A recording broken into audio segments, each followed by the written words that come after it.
మొత్తం అయితే ఇదే దేశం యంగ్ ఇండియాకి సంబంధించి అదొక నాన్ ప్రాఫిట్ కంపెనీ అని కాంగ్రెస్ పార్టీ వాదిస్తోంది. నాన్ ప్రాఫిట్ కంపెనీ ఇది, దాని నుంచి మాకు ప్రాఫిట్స్ ఏ ఉంటాయని చెప్పేసి. బట్ ఈ ప్రాఫిట్ ముసుగులోనే, నాన్ ప్రాఫిట్ ముసుగులోనే చాలా పెద్ద కుంభకోణం జరిగింది అన్నది ప్రధానంగా ఉన్నటువంటి ఆరోపణ. 5,000 కోట్ల రూపాయల పైచిలుకు. అంటే ఏజే నుంచి శ్రీకాంత్ గారు, ఏజే నుంచి యంగ్ ఇండియాకి మారిన ఆస్తులు అయితే అవును, ఉన్నాయి కదా అంటున్నారు. భౌతికమైన అవును, ఆస్తులు ఉన్నాయి కానీ అవును, వాళ్ళకు అవును, అవసరమైన ఆఫీస్ పెట్టుకున్న ఆస్తులు ఉన్నాయి. అది వేల కోట్ల రూపాయలు అంటున్నారు. అంటే 3 అవును, రాష్ట్రాల్లో ఉన్నాయి ఆస్తులు, ఒక రాష్ట్రంలో కాదు. కనుక వాస్తవం. అవును. ఆస్తులను అమ్ముకోవడానికే ఈ 76% మాట వీళ్ళు తీసుకున్నారు ఇద్దరు. రేపు పొద్దున మిగతా 24% వాటాను కూడా వాళ్ళు బయటకు పంపిస్తారు అనేది సుబ్రహ్మణ్యం గారు స్వామి గారు ఆరోపణ అంటున్నారు. అవును, ఆయన చేయకపోతే అసలు ఈ సమస్య ముందరికే రాకపోయేది. కానీ అవును, చేసిన తర్వాత కూడా అప్పుడు 2 ఏళ్ళు ఆ కాంగ్రెస్ ప్రభుత్వం ఉన్నప్పుడు దాన్ని నిరూపించుకోలేకపోయింది. తప్పు కాదు, మాది కరెక్ట్ అని చెప్పి. ఈ 13 ఏళ్ళుగా బీజేపీ గవర్నమెంట్ వచ్చినాక కూడా వీళ్ళు కూడా నిరూపించలేకపోయింది కదా. కోర్టులో నడుస్తుంది సమస్య. అందుకనే నేను ఒకటే అంటున్నా, దీనికి అంటే అమికబుల్ సార్ ఇది సెటిల్మెంట్ ఇది అంటే ఒక కోర్టు క్లీన్ చీట్ ఇచ్చినా, ఇంకో కోర్టు నోటీసులు ఇచ్చినా దీనికి ఒక తుది తీర్పు అనేది రావాలి. ఎందుకంటే ఏండ్లకు నడుస్తుంది. ఇప్పటికే ఈడీ కూడా విచారణ చేసింది, ఈడీ అటాచ్మెంట్స్ కూడా ఉన్నాయి. సో దీనిలో ఒక ఫైనల్ అవుట్పుట్ మాత్రం రావట్లేదు. అండ్ మోర్ ఓవర్ ఏంటంటే ఇది ఒక పొలిటికల్ కేసుగా దీన్ని చూడాల్సినటువంటి అవసరం లేదు. ఇది ఒక ఫినాన్షియల్ క్రైమ్గా దీన్ని చూడాల్సినటువంటి అవసరం ఉంది. ఆ కోణంలోనే దేశ ప్రజలకు సమాధానం చెప్పాలి. ఇది బీజేపీకో లేదంటే ఇంకో పార్టీకో కాంగ్రెస్కో, దేశ ప్రజలకు చెప్పాల్సినటువంటి సమాధానం. ఎవరు ఎంత పెద్ద నాయకులైనా కానీ చట్టం ముందు అందరూ సమానమే అన్నటువంటి ఒక తీర్పు కోసం ఈ కేసు విషయంలో దేశం ఎదురు చూస్తోంది. ఖచ్చితంగా ఇది చూస్తుంది. ఒక కంపెనీకి మధ్యన పోరాటమే కాదు, ఇది ఒక రకంగా దేశభక్తితో కూడుకున్న ఒక పత్రిక పెట్టారు. ఆ పత్రిక కొన్ని ఆస్తులు ఉన్నాయి. ఇప్పుడు ఆ పత్రిక కనుక ఆస్తులు లేకపోతే ఇప్పుడు దీన్ని తలకెత్తుకునే వారా సోనియా గాంధీలు, రాహుల్ గాంధీ అనే ఒక ప్రశ్న కూడా వస్తుంది కదా. దానికి ఆస్తులు లేవనుకోండి, పత్రికకు అప్పులే ఉన్నాయి అనుకోండి, అప్పుడు తలకెత్తుకునే వాళ్ళ.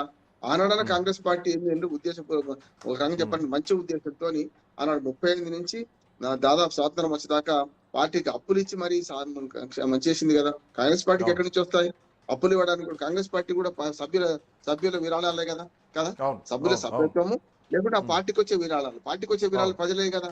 కాంగ్రెస్ పార్టీని నమ్మి విరాళాలు ఇచ్చిన వాటిని 90 కోట్ల రూపాయల దాకా, మనకు 90 లక్షల రూపాయల దాకా అప్పులు ఇచ్చిందంటే అది ప్రజల సొమ్మే కదా అంటున్నాను. అందుకని సుబ్రహ్మణ్యం స్వామి గారు మన వాదన కరెక్ట్ అంటున్నాను.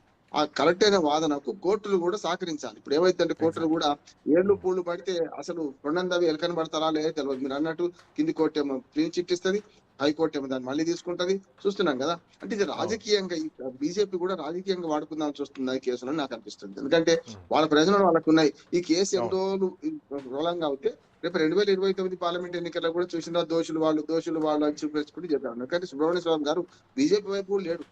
బీజేపీ తప్పు చేస్తూ విమర్శిస్తున్నారు. సుబ్రహ్మణ్య స్వామి గారు స్వతంత్రంగా వ్యవహరిస్తున్నారు. బీజేపీ పార్టీ ఎంపీగా ఎన్నికై కూడా చాలా స్వతంత్రంగా వ్యవహరిస్తున్నాడు. ఇటువంటి కుంభకోణాలు బయటకు తీయడంలో ఆయన దిట్ట. ఒక రకంగా చెప్పాలంటే స్వయంగా ఆయనే వాదించుకుంటాడు కోర్టులకు వెళ్ళి కూడా. అట్లా అవినీతి జరిగిందని ఆరోపించిండు. ఈ అవినీతి కరెక్టా కాదా తేల్చాల్సిన బాధ్యత కోర్టులది. కోర్టుల తగ్గట్టుగా అవసరమైన సాక్ష్యాధారాలు సేకరించి ప్రభుత్వం కూడా ఇవ్వాలి కదా. ఇప్పుడు నేర విచారణ సంస్థలకు ఎవరు ఇవ్వాలి? నేర విచారణ సంస్థలు విచారణ చేయాలి కదా. ఆ 76% మాట వీళ్ళకి రావడానికి మోతీలాల్ వోరా ఒక్కడే సంతకం పెట్టి తెచ్చారు. లీగల్ పాయింట్ కదా శ్రీకాంత్. మోతీలాల్ వోరా ఒక ప్రెసిడెంట్ సంతకం పెట్టి అవుతుందా కాదా అనేది ఆలోచించాలి కదా. నేను ఇప్పటికి చెప్తున్నాను, లీగల్ గా అడ్వకేట్ గా 5,000 మంది షేర్ హోల్డర్స్ కు నోటీసులు పంపి, అయ్యా ఈ ఆస్తులు అమ్మదాం అనుకుంటున్నాం, మరి మీ వాటా ఇంత వస్తుంది, మీరు ఆస్తులు అమ్మడానికి వ్యతిరేకమా ఫస్ట్ తీర్మానం చేయాల్సింది ఏంది?